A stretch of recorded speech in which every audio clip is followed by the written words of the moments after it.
Marcus Chen wiped the sweat from his forehead as he stepped off the transport shuttle onto the gleaming metal platform of Station Zephyr 7. The artificial gravity felt slightly heavier than Earth standard, making each step deliberate and measured. Around him, dozens of alien species moved through the bustling spaceport, their varied forms creating a kaleidoscope of colors, textures, and sounds that still amazed him after 6 months of interstellar travel.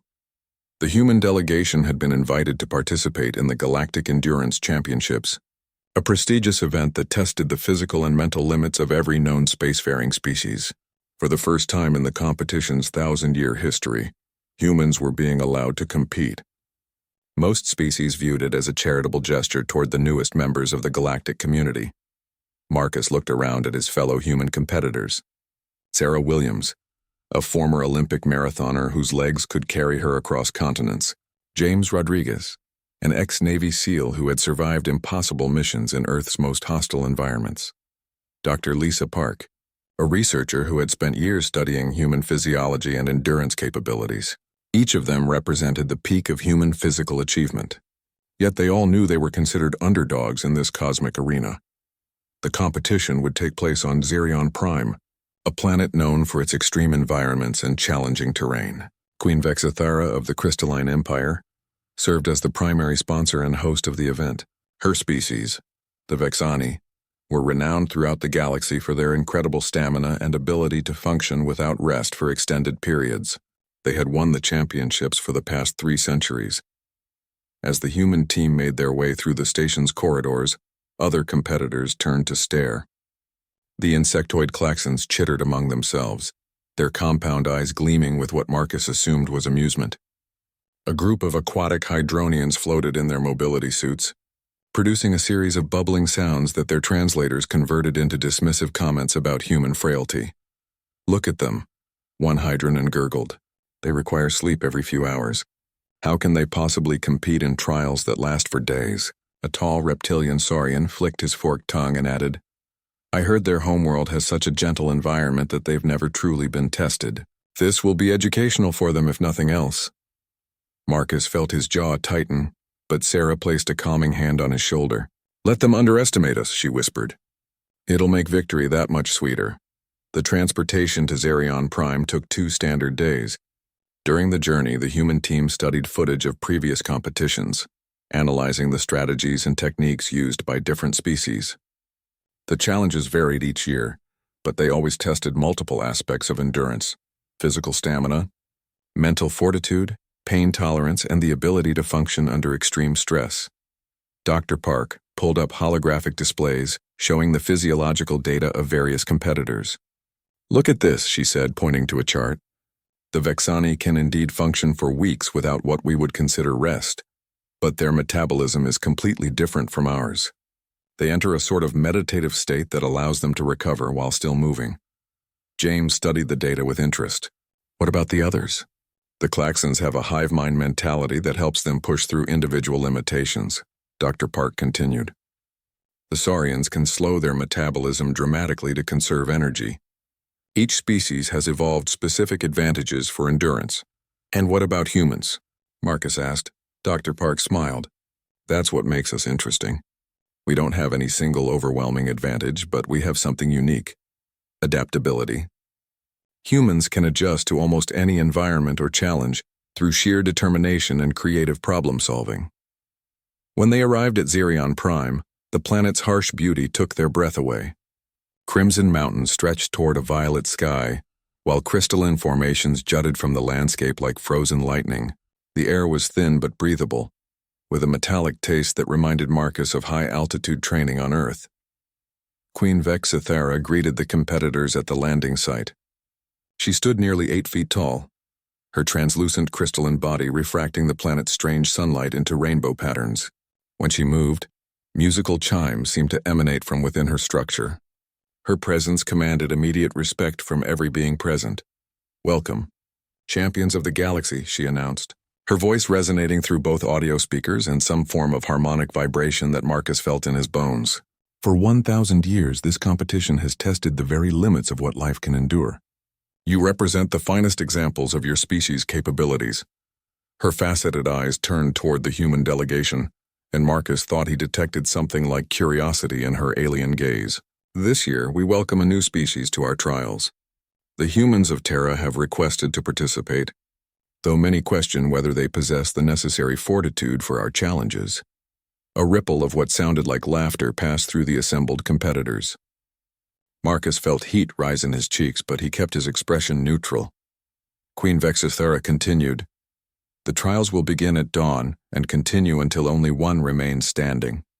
The challenges have been designed to test every aspect of endurance known to galactic science. Some of you will face your greatest fears. Others will push your bodies beyond their apparent limits. All of you will discover truths about yourselves that you never knew existed." She gestured toward a massive complex built into the mountainside. "You will rest tonight in the competitors' lodge.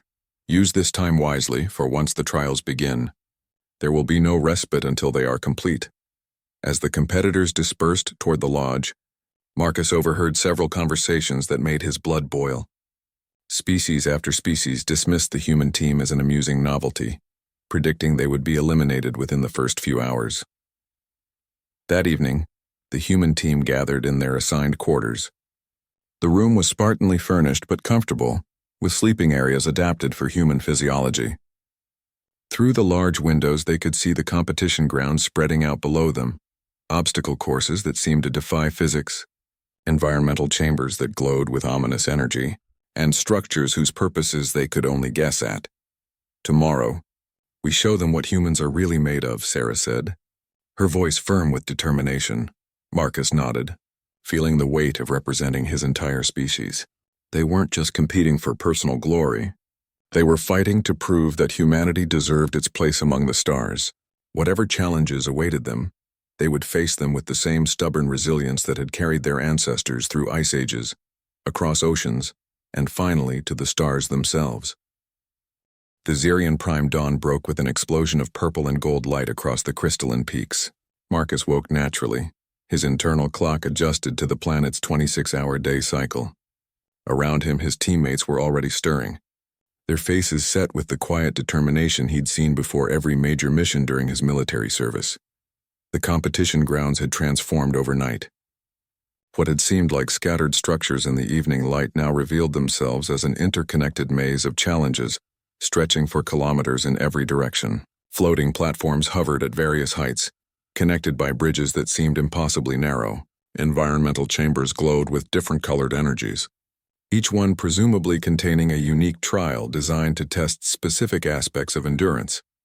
In the central staging area, competitors from across the galaxy gathered in species-specific groups.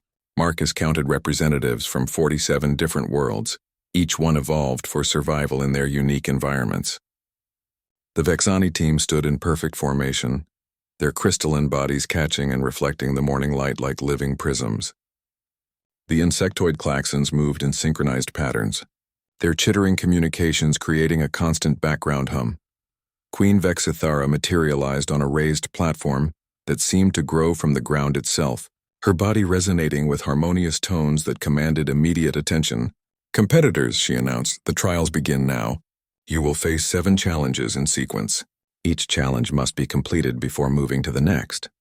There are no time limits except those imposed by your own limitations."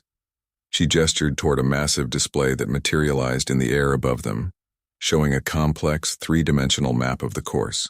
The first challenge tests basic physical endurance. You must traverse the kinetic maze while carrying increasing loads.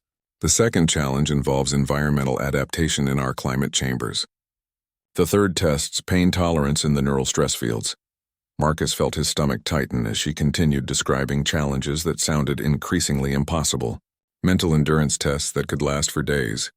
Gravity manipulation chambers that would test their ability to function under crushing forces. And finally, the legendary persistence trial where competitors would be required to continue moving forward, despite complete sensory deprivation and psychological pressure. One final rule. Queen Vexithara's voice took on a more serious tone. Any competitor may request rest at any time. However, once you rest, you may not continue. The trial ends only when one being remains standing or when all have chosen to rest. May the strongest endure. The signal to begin came as a harmonic chord that seemed to vibrate through the very ground. Immediately, the faster species surged forward toward the kinetic maze entrance. The Vexani moved with fluid grace, their crystalline forms gliding over the terrain. The klaxons scattered in multiple directions, their hive mind allowing them to test different approaches simultaneously. Marcus and his team started at a steady pace, ignoring the competitors who rushed past them. This was a marathon, not a sprint, and they had learned long ago that pacing was everything. The first challenge appeared deceptively simple. Navigate through a maze while carrying weighted packs that increased in mass at regular intervals. The maze itself defied conventional physics. Walls shifted and moved, creating new passages while closing others. The floor tilted and rotated, making every step a calculated risk. Marcus watched as several competitors who had rushed ahead found themselves trapped in dead ends or struggling with loads they could no longer carry. Sarah took the lead for the human team, her runner's instincts guiding them through the most efficient paths. When the first weight increase triggered, adding 50 pounds to each pack, she barely slowed down. The Saurian team, who had been keeping pace nearby, began to show signs of strain. "How are they maintaining that speed?" one of them hissed to his teammate. Their muscle density should not allow for such performance under load. Dr. Park, overhearing through her translator, smiled grimly. The aliens had made the same mistake that Earth's early physiologists had made when studying human endurance. They were looking at individual muscle groups and bone density, but they were missing the bigger picture. Humans were persistence hunters, evolved to pursue prey across vast distances not through superior speed or strength, but through sheer determination and efficient energy use. By the time they reached the second weight increase, several teams had already been eliminated. The aquatic hydronians, despite their advanced technology, couldn't adapt their suits to handle the additional mass while maintaining mobility. A team of crystalline beings similar to the Vexani had pushed too hard early and now struggled with exhaustion. Marcus felt the additional weight settle onto his shoulders like a familiar burden. During his military training, he had carried similar loads through deserts, mountains, and jungles. The key was not to fight the weight but to work with it, letting it become part of your natural rhythm. The klaxon team ahead of them was starting to show cracks in their coordination. Individual members were falling behind, breaking the hive-mind connection that gave them their advantage. Marcus realized that their strength was also their weakness. They were only as strong as their weakest member. "Look at the humans," one of the struggling klaxons chittered to another. "They show no signs of distress. How is this possible?" James, bringing up the rear of the human formation, was actually enjoying himself. The weight reminded him of training exercises where he'd carried wounded comrades across hostile terrain. His breathing remained steady, his pace unchanged. Behind him, several competitors who had started strong were now moving in increasingly erratic patterns as fatigue set in. The maze's final section presented its greatest challenge: a vertical climb with the full weight load. Many species simply could not continue. Their physiology, optimized for their homeworlds, couldn't adapt to the specific combination of weight and climbing required. The Vexani team moved upward with their characteristic fluid grace, but Marcus noticed that even they were showing signs of strain. Their crystal formations were darkening slightly, a sign that Dr. Park had identified as fatigue in their species. Sarah attacked the climb with the methodical precision of someone who had spent years training on rock faces and mountain peaks. Her technique was flawless, each movement calculated to waste no energy. The rest of the human team followed her path. Using handholds and footholds she had tested and proven safe. At the top of the climb, Marcus looked back to see that more than half of the original competitors had stopped, choosing to rest rather than continue. The elimination rate was much higher than he had expected. Queen Vexithara's trials were clearly designed to push every species beyond their comfort zones. But as he looked at his teammates, Marcus felt a surge of pride. They were tired, yes, but not exhausted. Their training, their evolution, and perhaps most importantly, their mindset had prepared them for exactly this type of challenge. They were built to endure. The second challenge awaited them in the climate chambers, where environmental conditions would shift rapidly between extremes. As they approached the entrance, Marcus caught sight of Queen Vexithara observing from her elevated platform. For just a moment, her faceted gaze seemed to focus directly on him, and he thought he detected something new in her alien expression. Interest. The climate chambers loomed before them like metallic caverns, each one pulsing with different colored energy signatures. Warning signs in dozens of galactic languages covered the entrance. But the message was universally clear. Beyond this point lay environmental conditions that could kill unprepared beings within minutes. Only 23 competitors remained as they gathered at the entrance. The Vexani team had maintained their lead, though Marcus noticed their crystalline forms now showed visible stress fractures. 3 Klaxon individuals survived from their original hive of 8, moving with less coordination but fierce determination. A single saurian continued, his breathing labored but steady. Various other species represented the remaining competitors, each one clearly among the elite of their kind. Queen Vexithara's voice resonated through speakers built into the chamber walls. The second trial tests your ability to adapt to environmental extremes. You will face temperature variations from -200 to +300 degrees standard, atmospheric pressures from near vacuum to crushing depths, and gravitational fields ranging from 0 to 5 times standard. The chamber will cycle through conditions every few minutes. Adaptation is survival. Sarah looked at her teammates with concern. We don't have environmental suits like some of the others. Dr. Park shook her head. The rules specify that only natural adaptation is allowed. Those suits will be disabled once they enter. Marcus watched as the first group entered the chambers. Immediately, several competitors who had relied on technological assistance found themselves struggling as their equipment shut down. The chamber's first setting appeared to be a crushing gravitational field combined with extreme cold. The Vexani team moved through the chamber like dancers, their bodies somehow adjusting to each new condition with fluid grace. Their crystalline structure seemed to provide natural insulation and pressure resistance that served them well.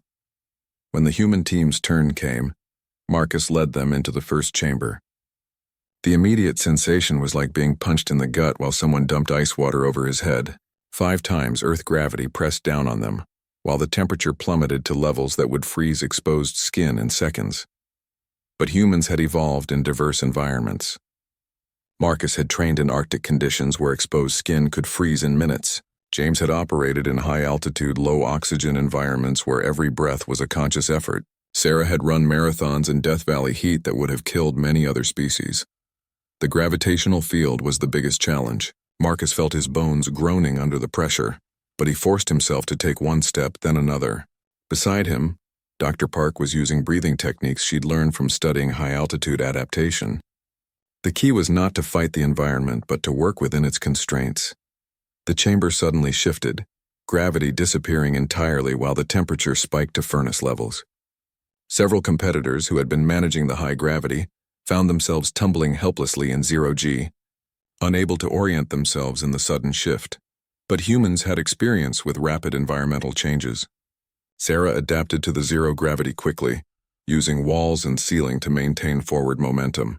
The heat was intense, but it reminded Marcus of desert training where he'd learned to function even when his body was screaming for relief. How are they doing this? One of the surviving Klaxons chittered in amazement. Their species has no natural environmental adaptations. They should have failed immediately. Dr. Park, overhearing, managed a grim smile despite the punishing conditions. The aliens were still thinking in terms of specific evolutionary adaptations.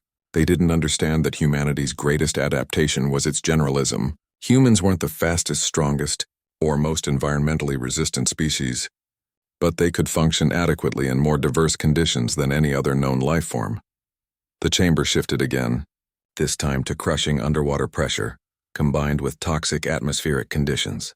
Marcus felt his lungs burning as the artificial atmosphere stung his respiratory system, but he'd endured chemical exposure during military training, learning to function even when his body was under assault.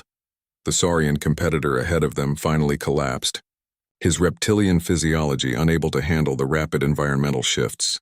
His species was adapted for stable, warm conditions, and the constant changes were overwhelming his system's ability to compensate. 2 more Klaxons fell as the chamber cycled through a combination of extreme cold and high radiation levels. Their insectoid forms, efficient in their natural environment, lacked the redundant systems that allowed humans to continue functioning even when severely stressed. The human team pressed forward, each environmental shift challenging them in new ways but never quite exceeding their adaptive capabilities. When the chamber filled with thick, soupy atmosphere under crushing pressure, they moved like deep-sea divers, slow but steady.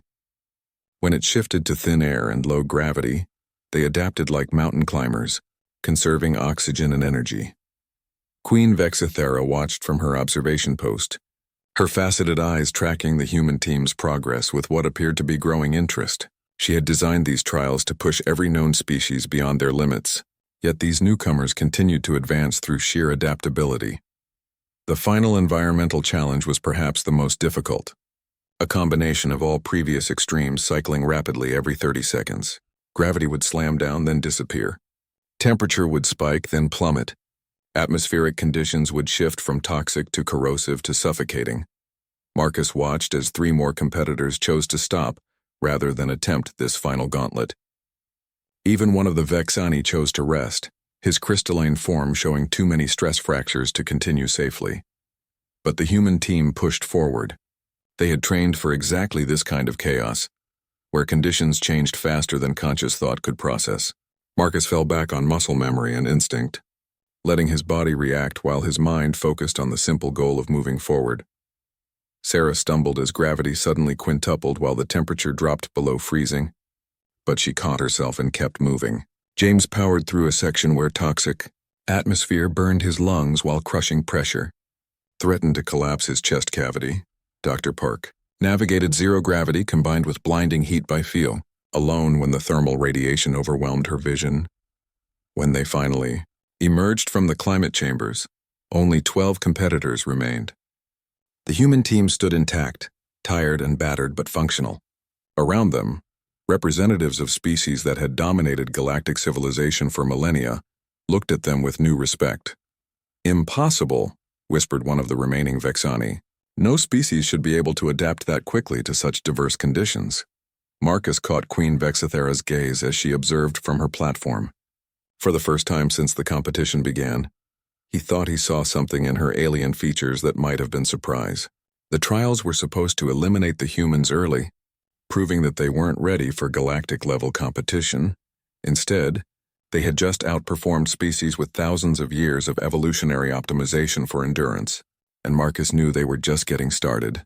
The third challenge awaited them ahead, the neural stress fields, where pain tolerance and mental fortitude would be tested in ways that pushed consciousness itself to its breaking point. As they approached the next trial area, Marcus felt a familiar surge of determination. They had proven humans could adapt. Now it was time to show the galaxy what human stubbornness really looked like. The neural stress fields stretched before them like a twisted landscape of shimmering energy barriers. Each field generator created a different type of mental and physical torment, designed to overwhelm the nervous systems of competing species. Warning displays showed brain scans of various alien physiologies, demonstrating the intense neural activity the fields would produce. 12 competitors stood at the entrance, their numbers reduced from the original 64. The surviving Vexani moved with less fluid grace now, their crystalline forms showing significant stress fractures. 2 Klaxons remained, their compound eyes dulled with exhaustion. A lone Saurian breathed heavily through his nostrils, his reptilian body trembling slightly. Various other species representatives showed similar signs of mounting fatigue. The human team gathered in a small circle, their faces grim but determined. Dr. Park pulled up her portable scanner to review what data she could gather about the neural fields ahead. Each field generates specific types of sensory overload, she explained quietly. Pain amplification, sensory confusion, emotional manipulation, fear enhancement. The key is understanding that it's all artificial stimulation. The pain isn't real damage, James nodded grimly, like resistance training. We've all been through psychological pressure before.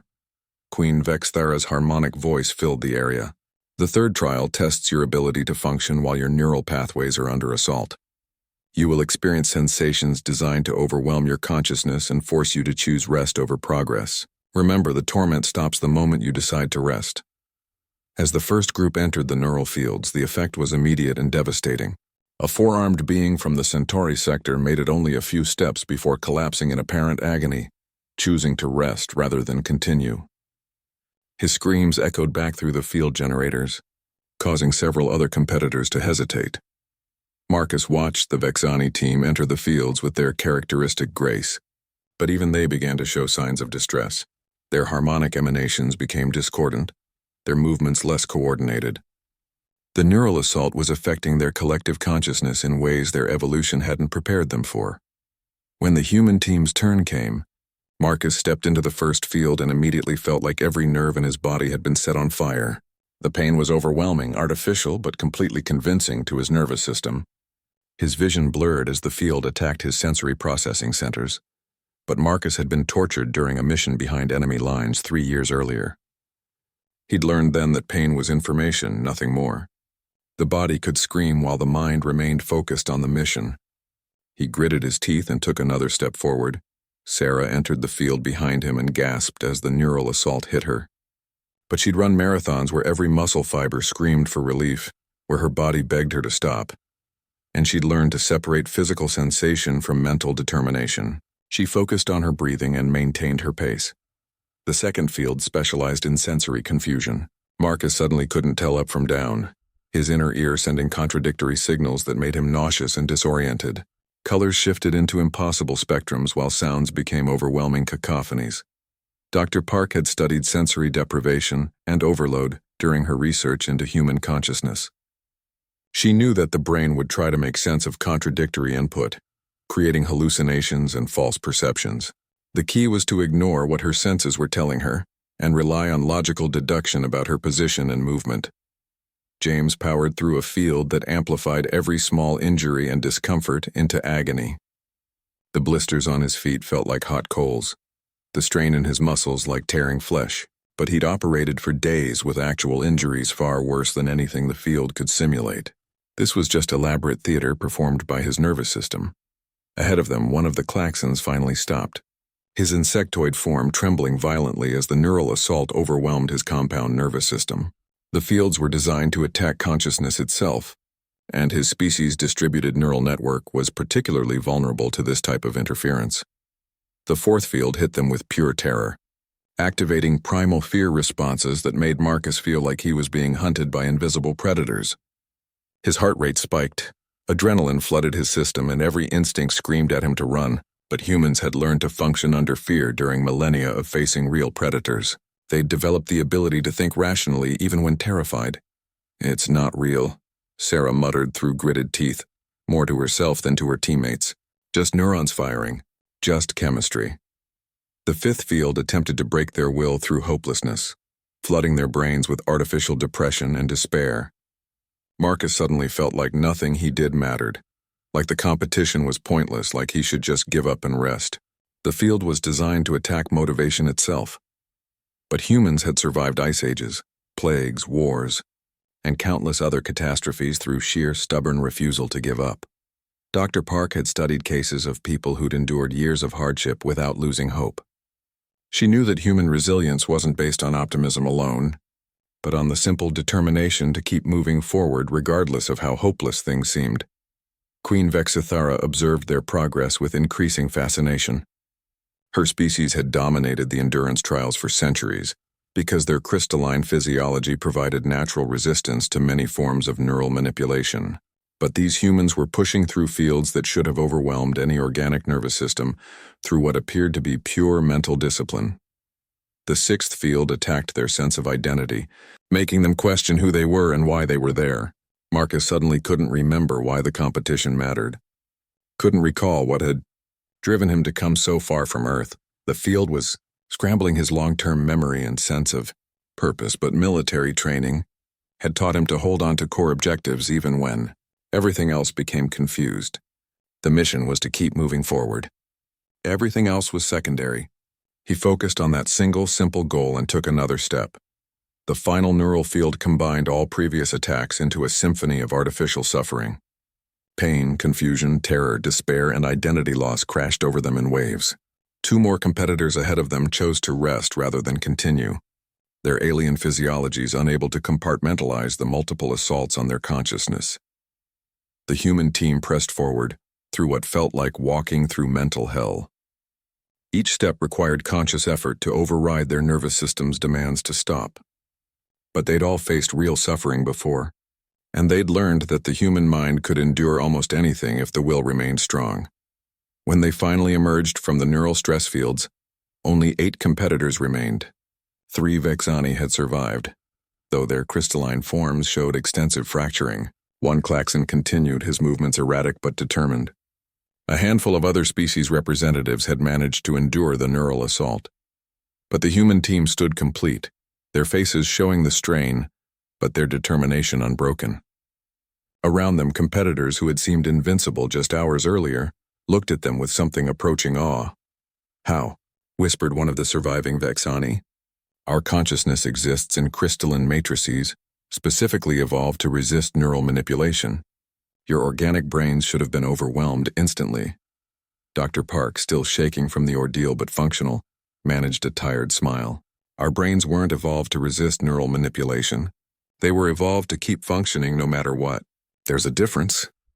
Marcus caught Queen Vexithara's gaze from her observation platform. The alien queen's posture had changed subtly. Where before she had watched with polite interest, now she leaned forward with what appeared to be genuine curiosity. The humans weren't just surviving her trials, they were thriving in conditions that should have broken them. Ahead lay the fourth challenge, tests of mental endurance that would push their cognitive abilities to the breaking point. As they approached the next trial area, Marcus realized that they had already accomplished something remarkable. They had proven that humans belonged in galactic competition. Now it was time to show them what human persistence really meant. The mental endurance complex rose before them like a crystalline cathedral, its towers reaching toward Xerion Prime's violet sky. Inside, holographic displays showed maze-like structures that shifted and evolved in real time. Mathematical equations that scrolled endlessly across translucent walls, and puzzle chambers that seemed to twist reality itself into impossible configurations. 8 competitors remained as they gathered at the entrance. The Vexani team had been reduced to 2 individuals, their once pristine crystalline forms now showing spiderweb patterns of stress fractures that caught the light like broken glass. The lone surviving klaxon moved with jerky, uncoordinated motions, his compound eyes constantly darting as if trying to re-establish connections with his fallen hive mates. 3 other alien species were represented by single individuals each, their various physiologies showing clear signs of the mounting stress. The human team stood together, tired but intact. Marcus could see the strain in his teammates' faces, but their eyes still held the sharp focus that had carried them this far. Dr. Park was reviewing data on her portable scanner, trying to analyze what they might face in the trials ahead. Queen Vexithara materialized on a platform that seemed to grow from the complex's central structure, her harmonic voice resonating through the crystalline walls. "The 4th trial tests the limits of your cognitive endurance. You will face puzzles that evolve as you solve them, memory challenges that span multiple days, and mathematical problems that require sustained concentration beyond normal consciousness limits." She gestured toward the towering structure. "Each challenge builds upon the last. You cannot advance until you complete the current puzzle, but the puzzles will become more complex the longer you take to solve them. Time works against you, but haste leads to errors that reset your progress entirely." Marcus felt a chill of apprehension. Physical and environmental challenges were one thing, but sustained mental effort over days could be even more exhausting than physical exertion. He looked at his teammates, each of them silently acknowledging the magnitude of what lay ahead. The first challenge appeared deceptively simple, a 3-dimensional maze that competitors had to navigate while simultaneously solving mathematical equations projected onto the walls. The catch became apparent quickly. Every wrong answer caused the maze to reconfigure itself, potentially trapping competitors in dead ends or forcing them to start over. The Vexani pair entered first, their crystalline minds apparently well-suited to mathematical computation. Marcus watched as they moved through the maze with calculated precision, solving equations with mechanical efficiency. But as the problems became more complex, requiring intuitive leaps rather than pure calculation, their progress began to slow. When the human team's turn came, Dr. Park took the lead. Her background in research had given her experience with complex problem-solving under pressure. The equations started simple, basic algebra and geometry, but quickly evolved into advanced calculus and theoretical physics. "The trick is not to overthink it," she called back to her teammates as they navigated the shifting passages. "These puzzles are designed to test sustained mental effort, not genius-level intelligence. Consistency beats brilliance." Sarah found herself surprisingly comfortable with the mathematical challenges. Years of calculating pace, distance, and energy expenditure during long-distance running had given her an intuitive grasp of numbers in motion. When the equations shifted to kinematic problems involving movement through space, she actually began solving them faster than the maze could reconfigure. The second challenge required memorizing and reproducing increasingly complex patterns while under time pressure. Competitors were shown sequences of lights, sounds, and symbols that they had to repeat perfectly after delays of several minutes. Each successful reproduction led to longer, more intricate patterns. James discovered that his military training had prepared him well for this trial. Combat situations required memorizing complex tactical information under extreme stress, holding multiple variables in working memory while making split-second decisions. The pattern recognition challenges reminded him of memorizing enemy positions, friendly locations, and tactical objectives during extended operations. But it was Marcus who proved most adaptable to the sustained mental challenges. His command experience had taught him to maintain cognitive function during prolonged stress, making critical decisions even when exhausted and overwhelmed with information. As the puzzles required hours of continuous concentration, he found himself settling into a rhythm of sustained mental effort. The alien competitors began to struggle as the challenges extended beyond their typical cognitive endurance limits. The Klaxon individual, deprived of his hive mind support network, made increasingly erratic errors as his isolated consciousness couldn't maintain the level of processing power the challenges required. One of the Vexani finally chose to rest. After spending 6 hours on a single quantum mechanics problem that kept evolving each time he approached a solution, his crystalline matrix, optimized for certain types of mathematical thinking, couldn't adapt to the creative problem-solving required as the puzzles became more abstract. "How are they maintaining focus for so long?" one of the remaining alien competitors muttered, watching the human team work through their 8th consecutive hour of complex cognitive challenges. Their brains should be experiencing severe fatigue by now. Dr. Park, overhearing through her translator, smiled grimly as she worked on a particularly challenging logic puzzle. The aliens were again underestimating human adaptability.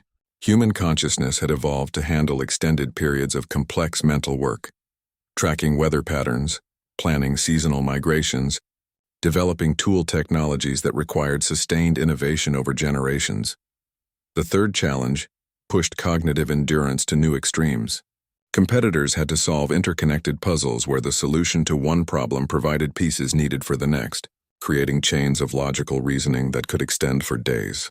The mental workload was enormous, requiring them to hold multiple problem states in memory while working through each individual component. Marcus found himself drawing on every leadership experience he'd ever had. Command decisions often required exactly this type of multi-layered thinking, holding strategic objectives in mind while managing tactical details, personnel considerations, and resource limitations all simultaneously.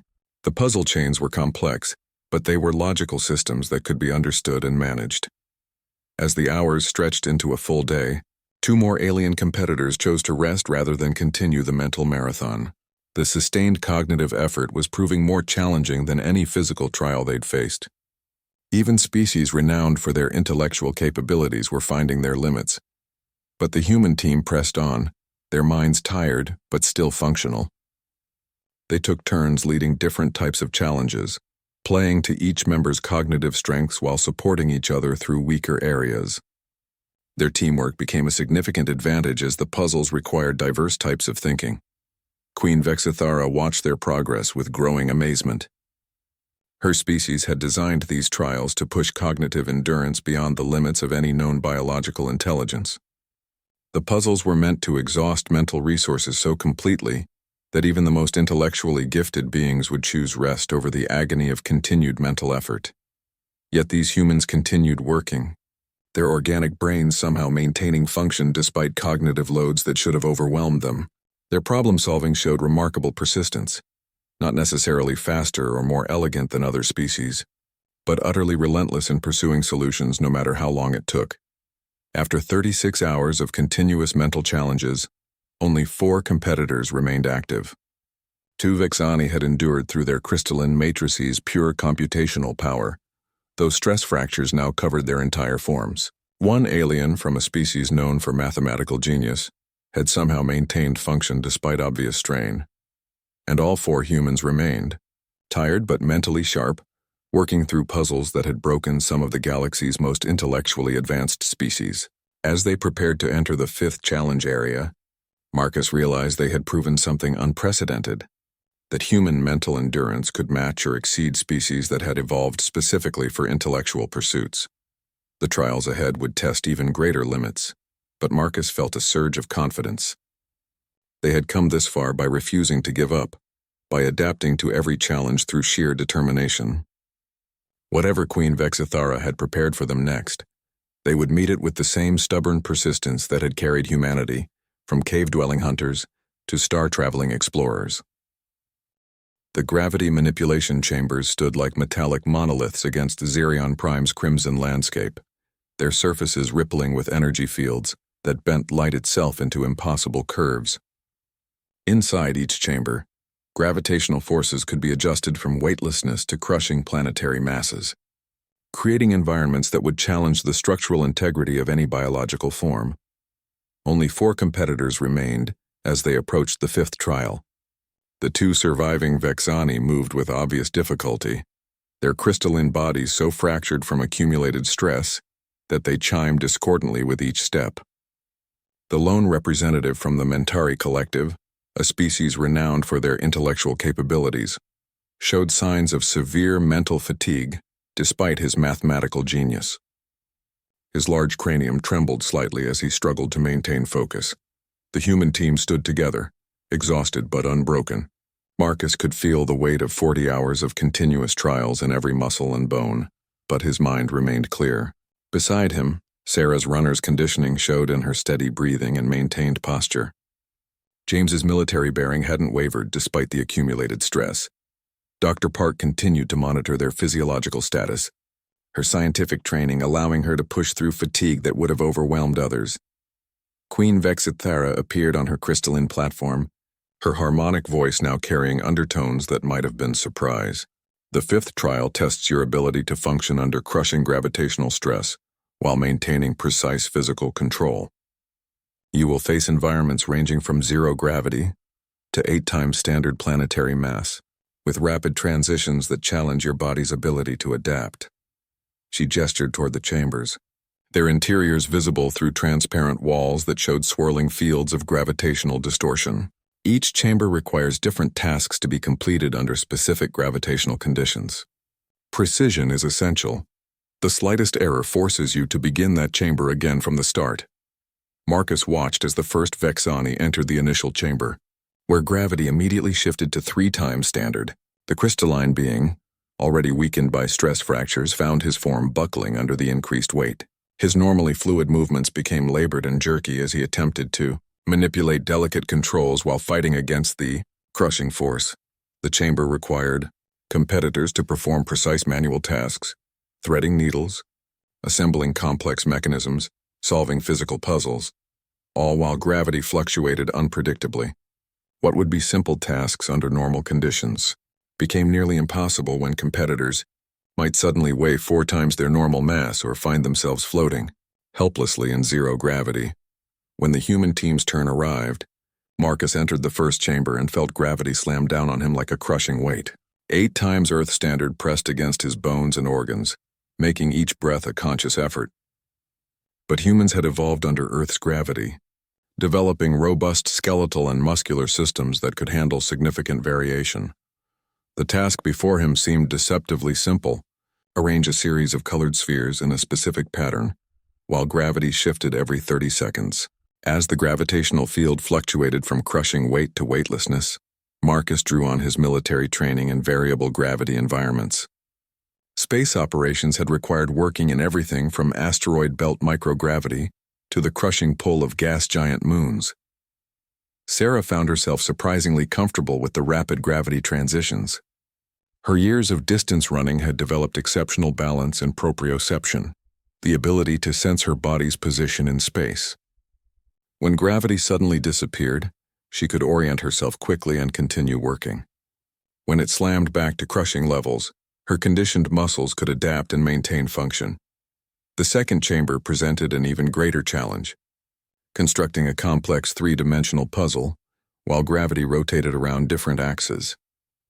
Competitors might find themselves pressed against what had been a wall moments before, or discover that down had suddenly shifted 90 degrees.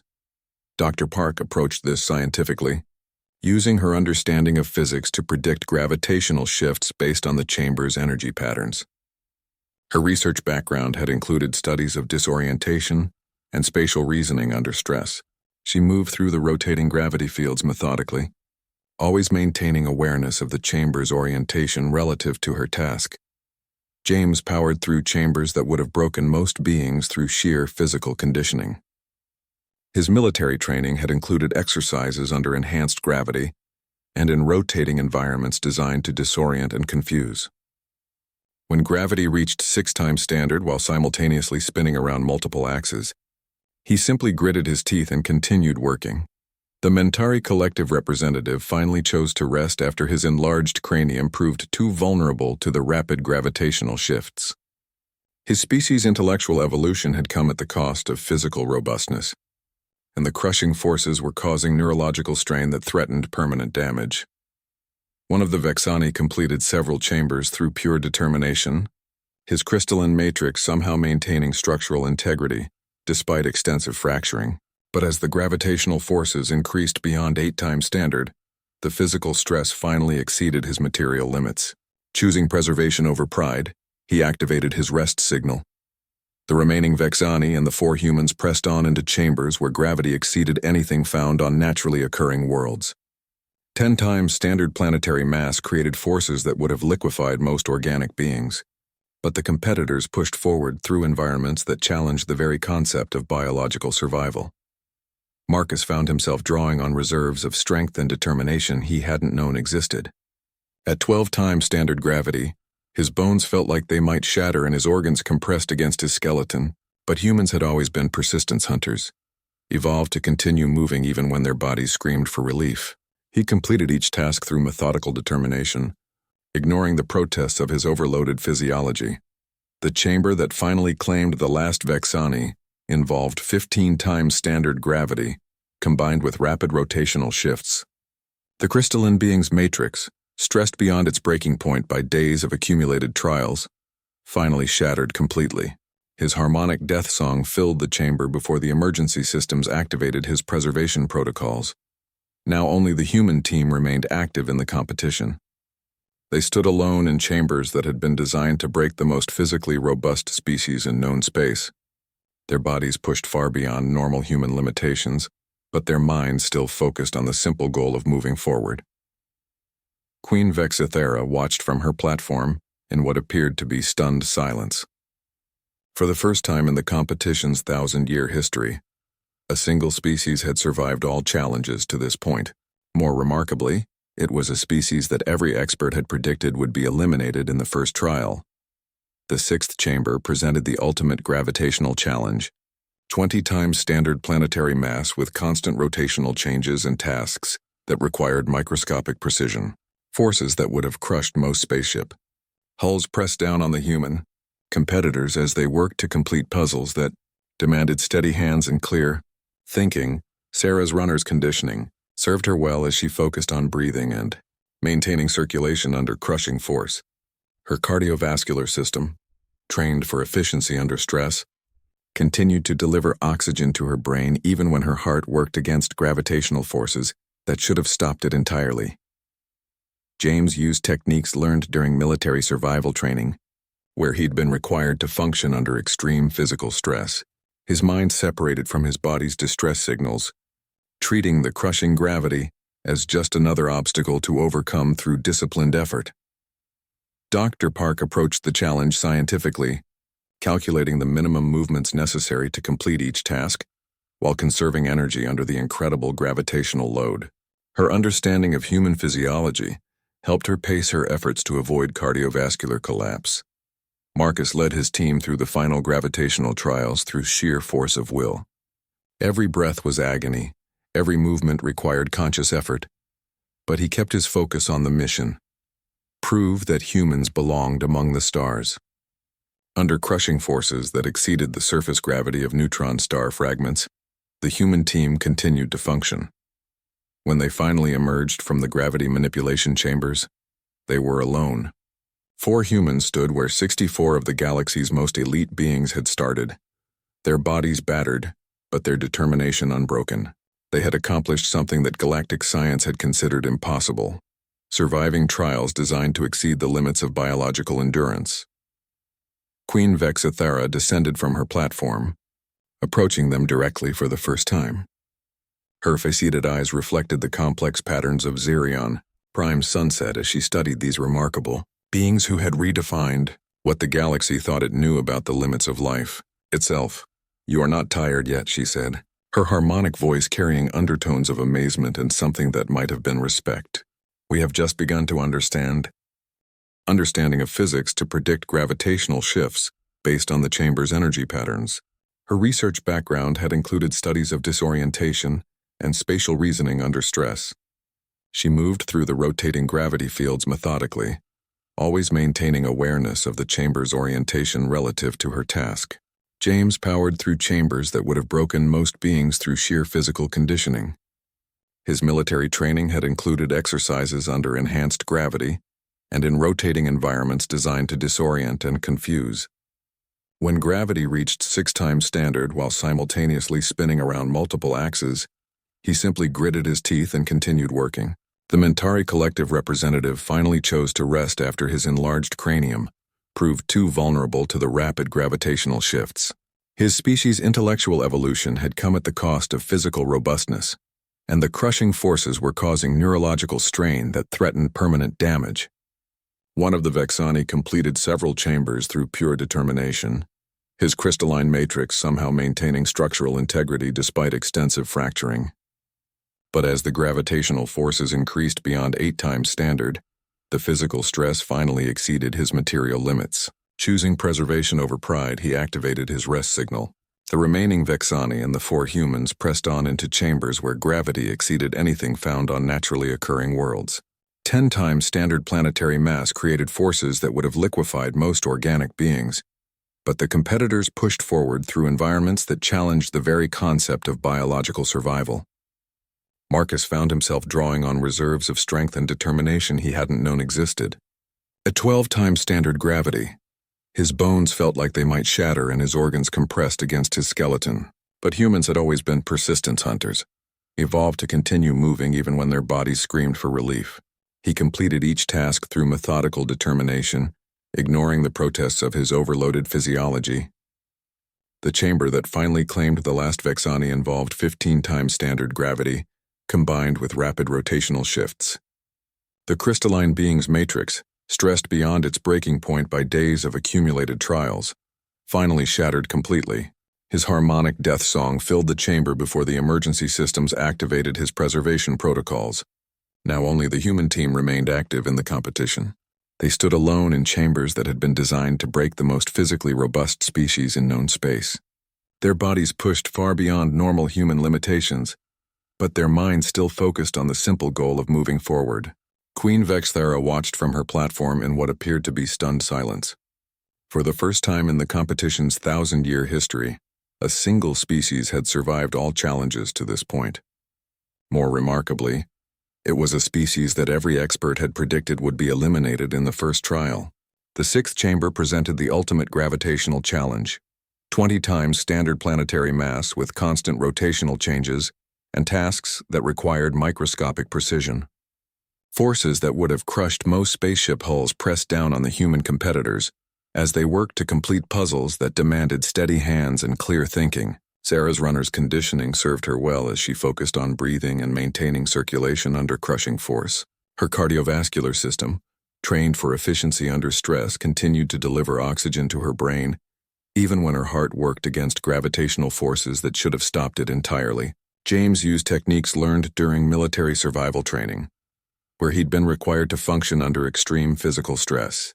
His mind separated from his body's distress signals, treating the crushing gravity as just another obstacle to overcome through disciplined effort.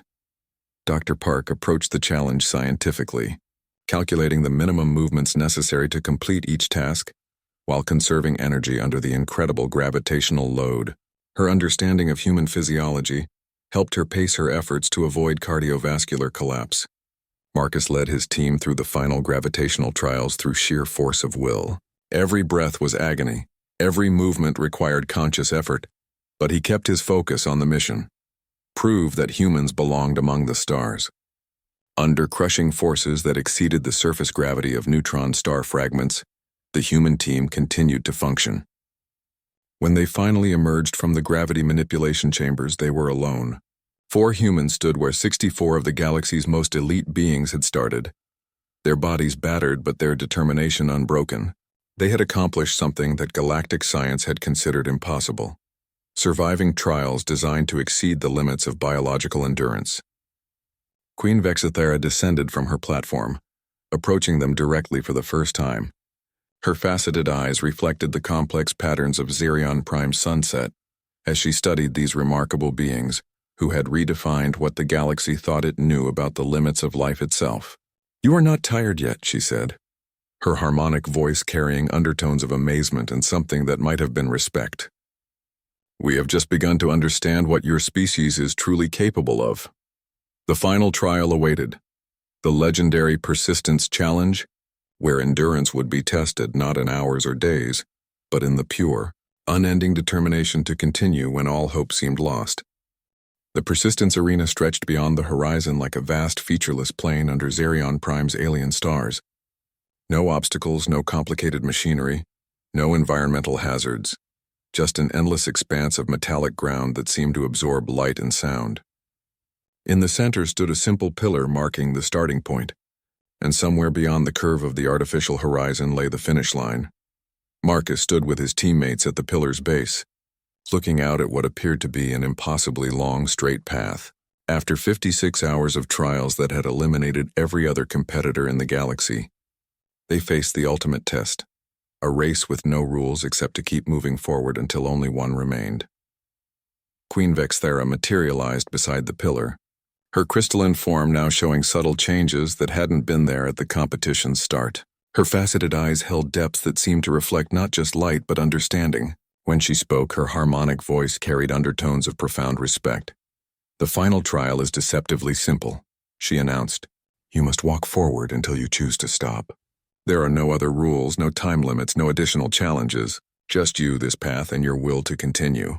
The last one moving wins not just this competition, but will have proven something that will reshape how the galaxy views endurance itself." She paused, studying each human face with alien curiosity. "In 1,000 years of these competitions, no trial has lasted more than 4 days. My species believed we had reached the absolute limits of what biological consciousness could endure. You have already proven us wrong simply by standing here." Dr. Park checked her scanner one final time, noting their physiological status after more than 2 days of continuous trials. Their bodies were running on reserves that should have been depleted long ago, sustained by willpower and determination that transcended normal biological limits. "How far is the finish line?"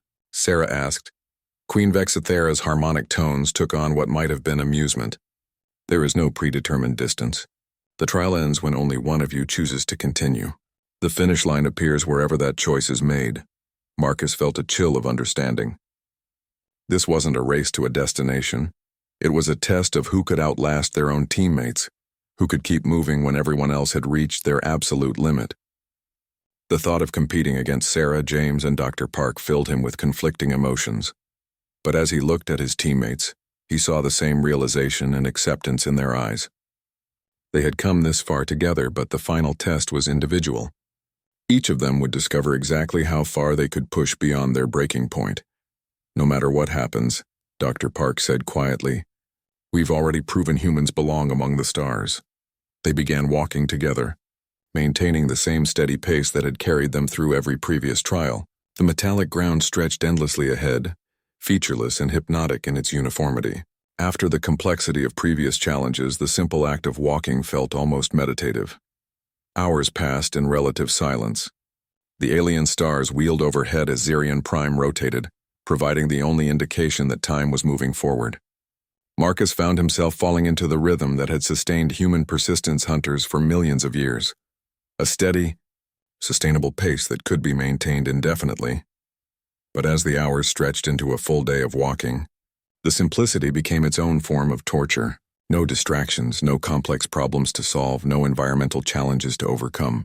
Just the endless requirement to keep placing one foot in front of the other, while their bodies screamed for rest. Sarah drew on her marathon experience, entering the mental state that had carried her across hundreds of miles of competition. Her breathing remained steady, her pace unchanged, but Marcus could see the enormous effort required to maintain what appeared to be effortless motion. James used military endurance techniques, breaking the infinite walk into smaller mental segments. Instead of thinking about walking forever, he focused on reaching the next imaginary checkpoint, then the next, creating a series of achievable goals that made the impossible seem manageable.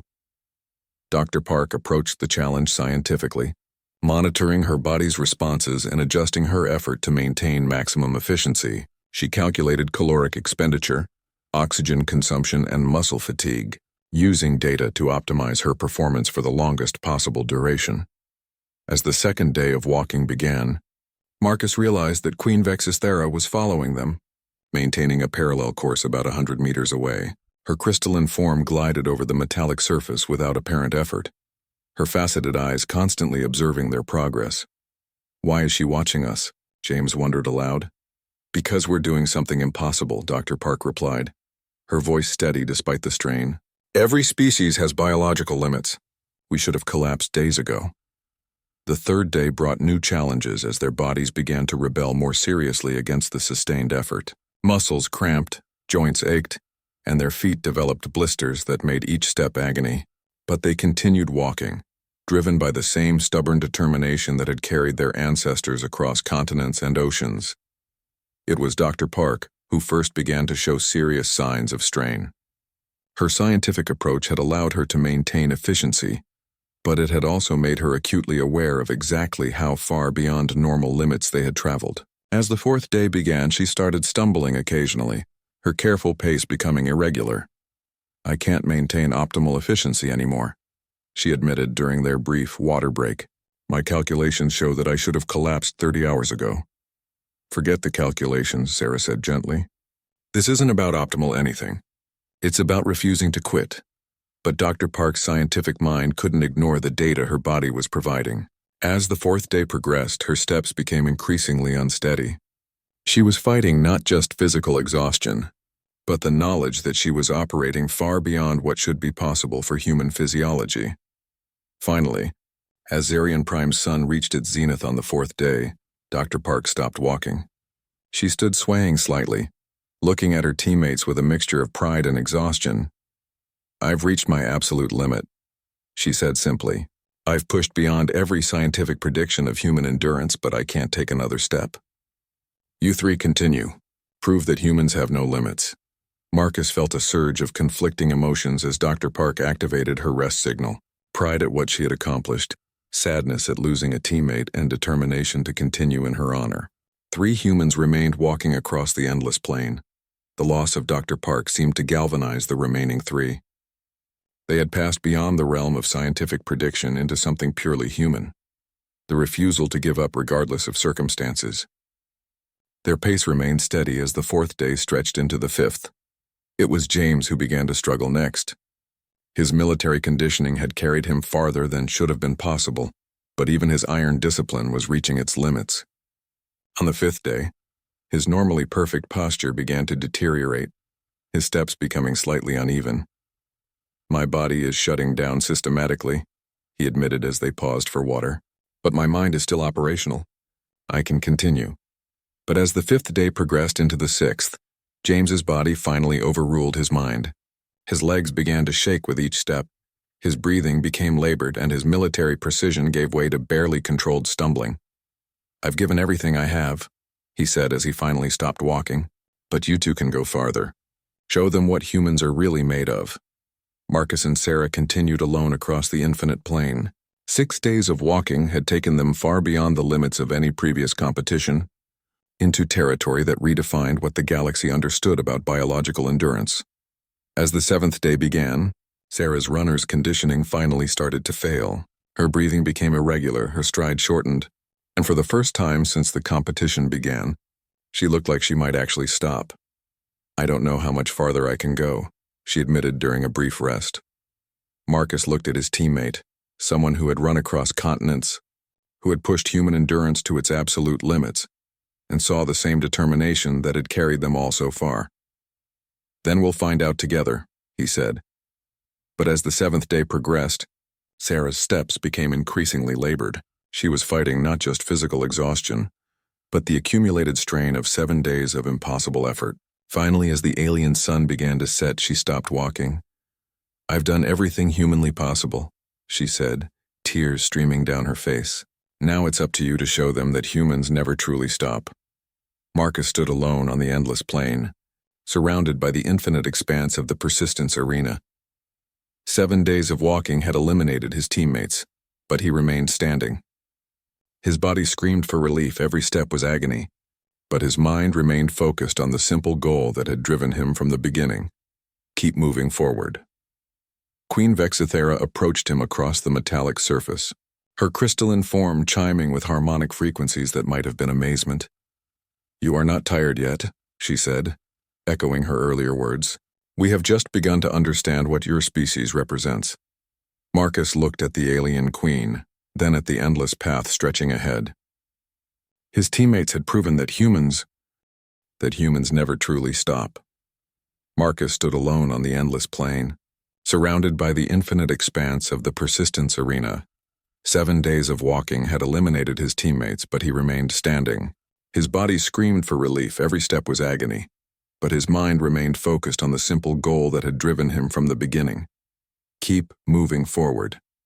Queen Vexithera approached him across the metallic surface, her crystalline form chiming with harmonic frequencies that might have been amazement. "You are not tired yet," she said, echoing her earlier words. "We have just begun to understand what your species represents." Marcus looked at the alien queen, then at the endless path stretching ahead. His teammates had proven that humans could exceed every known limit of biological endurance. Now it was his turn to show the galaxy what human persistence really meant. "No," he said simply, taking another step forward. "I'm not tired yet. We've just begun." As he continued walking into the alien night, Marcus carried with him the hopes of his species and the knowledge that he had already proven something remarkable: that humans, against all odds and predictions, belonged among the stars not because they were the strongest or fastest, but because they simply refused to give up.